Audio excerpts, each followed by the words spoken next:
నమస్తే. నా ప్రభాత కమలంకు స్వాగతం. అందరికీ నమస్కారం అండి. నేను ఉమాభారతి. నేను చదవబోయే కథ అమ్మవారే అమ్మైతే. ఇది ఒక ఊహాత్మక ఫ్యాంటసీ కథ. రాసింది నేనే.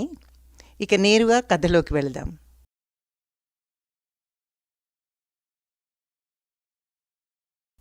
ఈ చరాచర ప్రపంచంలోని జీవరాశులన్నీ బ్రహ్మదేవుని కనుసన్నలలో శివుని ఆజ్ఞ మేరకు జీవనాన్ని సాగిస్తున్నాయి. బ్రహ్మదేవుని సృష్టి నిరంతరం కొనసాగుతూనే ఉంది. అంతటి బృహత్తర కార్యంలో మానవ కోటిలోని ప్రతి జీవి యొక్క తలవ్రాత వ్రాసే నిరవధిక ప్రక్రియలో మునిగి తేలుతున్న బ్రహ్మదేవునికి అర్ధాంగి అయిన ఆనందరూపిణి సరస్వతీదేవి. తన వంతు సహకార సహాయాలని అందిస్తున్న దేవతామూర్తి. ధవళవర్ణ వస్త్రాలను ధరించి, అక్షమాలను వీణను 2 చేతులతో ధరించి, చందన చర్చితమైన దేహంతో దర్శనమిచ్చే సరస్వతీదేవికి ముల్లోకాలు నిత్యం నివాళులర్పిస్తుంటాయి. కళలని, విద్యలని, జ్ఞాన విజ్ఞానాలని అర్హులైన వారికి ఆపాదిస్తూ, వరాల జల్లులు కురిపిస్తూ పూజ్యురాలవుతున్నది ఆ దేవత. బాధ్యతాయుతమైన ఆ ప్రక్రియ ఆమె హృదయాన ఓ చిరు కోరికకు, ఓ కమ్మని కలకు బీజం వేసింది. తనకి ఓ కుమార్తె కావాలని, తాను మాతృత్వాన్ని చవిచూసి తల్లిగా సంతృప్తి చెందాలని ఆశించింది. ఆ కుమార్తె చక్కగా ఎదిగి ఆటపాటల్లో మేటి అయి, విద్యల్లో కళలలో నిష్ణాతురాలై, ఈ సృష్టికే వెలుగునిచ్చే ఓ తారలా వెలుగొందాలని ఓ మాతృమూర్తిలా గుండెలలో ఆకాంక్ష నింపుకుంది ఆ దేవత. ఓ నిశ్చల చల్లని సాయంత్రపు వేళ తన కోరికని బ్రహ్మదేవునికి విన్నవించుకుంది ఆమె. బ్రహ్మదేవుడు అచ్చెరవొందినా అబ్బురపడ్డాడు. చూడు దేవి, బిడ్డ ప్రాపకంలో ఆనందాలతో పాటు కష్టసుఖాలు, అసహనాలు ఉంటాయి.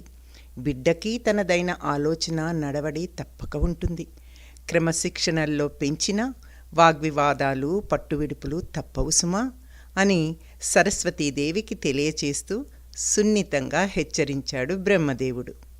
ఇరువురి సంకల్పం ఒకటైన వేళ చిన్నారి దేవత మానస సరస్వతీదేవి మానసపుత్రిగా పసికందై ఆమె వడిలో అవతరించింది.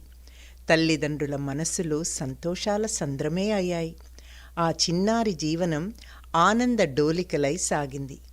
పాపాయికి ముద్దుమురిపాలు, తప్పటడుగుల బుజ్జాయికి రతనాల మువ్వలు, కౌమార్యాన ఆటపాటలకై విరబూసిన నందనవనాలు, బారులు తీరిన సువర్ణ పుష్పాలు, కోయిలల రాగాలాపనలు, చుట్టుముట్టి జలపాతాల జల్లులు, అల్లంత దూరాన అల్లనల్లన సాగే వెండి మబ్బులు, అంతా వన్నె చిన్నెల స్వర్గధామం.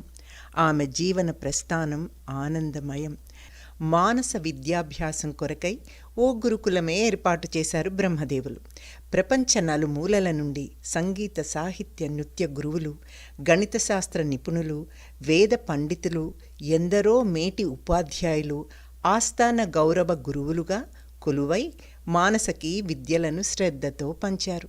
ఆధ్యాత్మక చింతన, అభినవ శాకుంతలం నుండి అద్వైత వేదాంతం వరకు బోధించారు.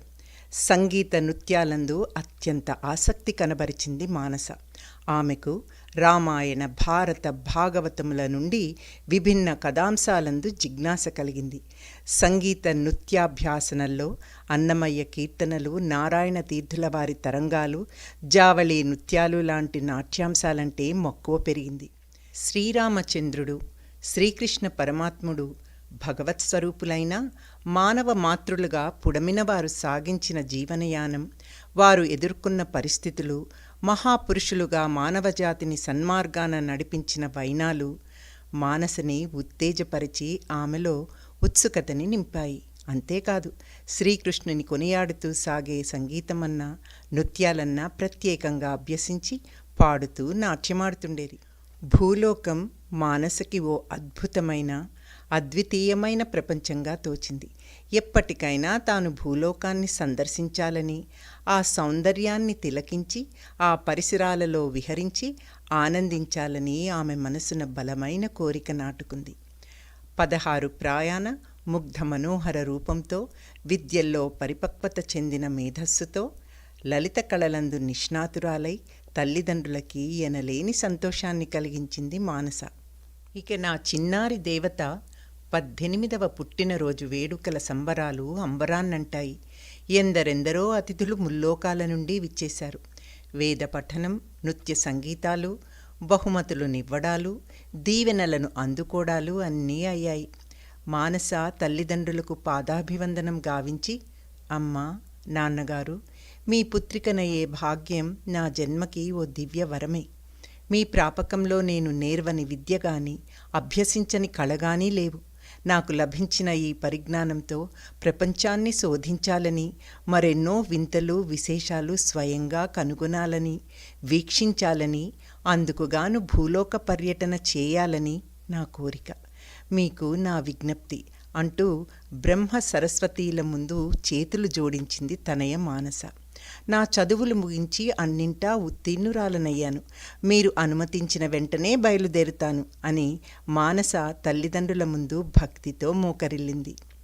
వ్యాకులతతో మదనపడుతున్న సరస్వతీదేవిని గమనించిన బ్రహ్మదేవుడు, ఈరోజు వస్తుందని, మన పుత్రిక లోగిలి వీడి విశాల ప్రపంచంలో అడుగిడుతుందని ఊహించినదే కదా, మరీ దిగులు పడకు, మానసని దీవించుదాము అన్నాడు బ్రహ్మదేవుడు అర్ధాంగితో. మానసని ఆశీర్వదించి ఆమె పర్యటనకి ముహూర్తం పెట్టిస్తామని మాటిచ్చారు ఆ తల్లిదండ్రులు. తన కుమార్తె చిన్నతనంలో ఆడిన ఆటలు, పాడిన పాటలు, ముద్దు ముచ్చట్లు జ్ఞాపకం చేసుకొని మానస పుట్టినరోజు సందర్భంగా ప్రకృతికి, సూర్యచంద్రులకి, పంచభూతాలకి తన బిడ్డ ఎంతటి అపురూపమైనదో తెలియచెప్పింది ఆ తల్లి సరస్వతీదేవి.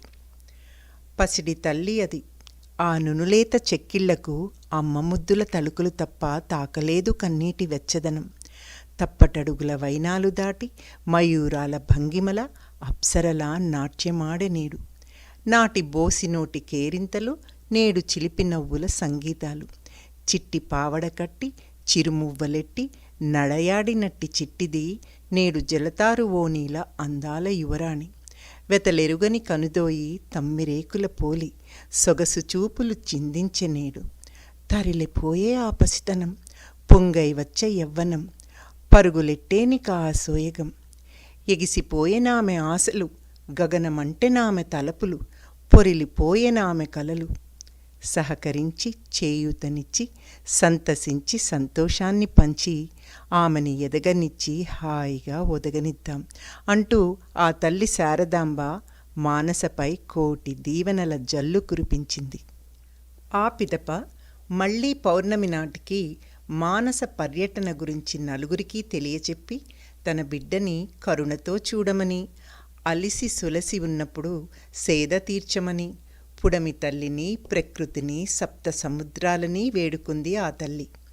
మానస నాట్యాలు, నయగారాలు కూడా పరవశంతో తిలకించమని కోరుకుంది. ఆమెకి తప్పక చేయూతనిస్తామని వారంతా సద్భావనతో సరస్వతీదేవికి వాగ్దానం కూడా చేశారు. మానస పర్యటన మొదలై చాలా ఉల్లాసంగా, ఉత్సాహంగా సాగుతుంది.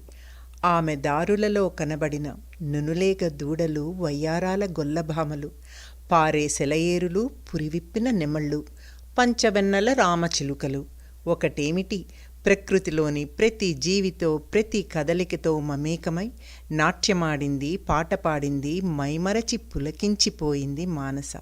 స్నేహితురాళ్ళకి, మానసకి అన్నింటా అన్ని వేళలా పండుగలా, ఓ వేడుకలా సాగింది వారి భూలోక పర్యటన. అదండి కథనం.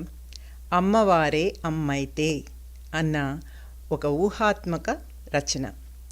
అయితే కుమార్తె అలా విడిచి వెళ్ళినప్పుడు ఆ అమ్మవారు అచ్చంగా ఓ మానవ మాతృమూర్తిలాగానే ఎంత బాధపడిందో, ఎన్ని జాగ్రత్తలు చెప్పిందో చూశాం కదా. అమ్మకైనా అమ్మవారికైనా బిడ్డల పట్ల ఉండే భావనలు, చింతలు ఒకటేనన్నమాట. ప్రతి గురువారం ఉదయం 11 గంటలకు మంచి కథను కబుర్లో ప్రభాత కమలంలో మన దేవాలయాల గురించిన విశేషాలు మా ఇంకో ఛానల్ సాహితీమాలలో ప్రతి ఆదివారం ఉదయం 11 గంటలకు వినండి. సాహితీమాల లింక్ డిస్క్రిప్షన్ బాక్స్లో ఉన్నది. అది కూడా సబ్స్క్రైబ్ చేసినట్లయితే మీకు మేము పోడ్కాస్ట్ చేయగానే వస్తుంది. తప్పక సబ్స్క్రైబ్ చేస్తారు కదూ. అలాగే మీ అభిప్రాయాలను మాకు కామెంట్ బాక్స్లో షేర్ చేయండి. ధన్యవాదాలు.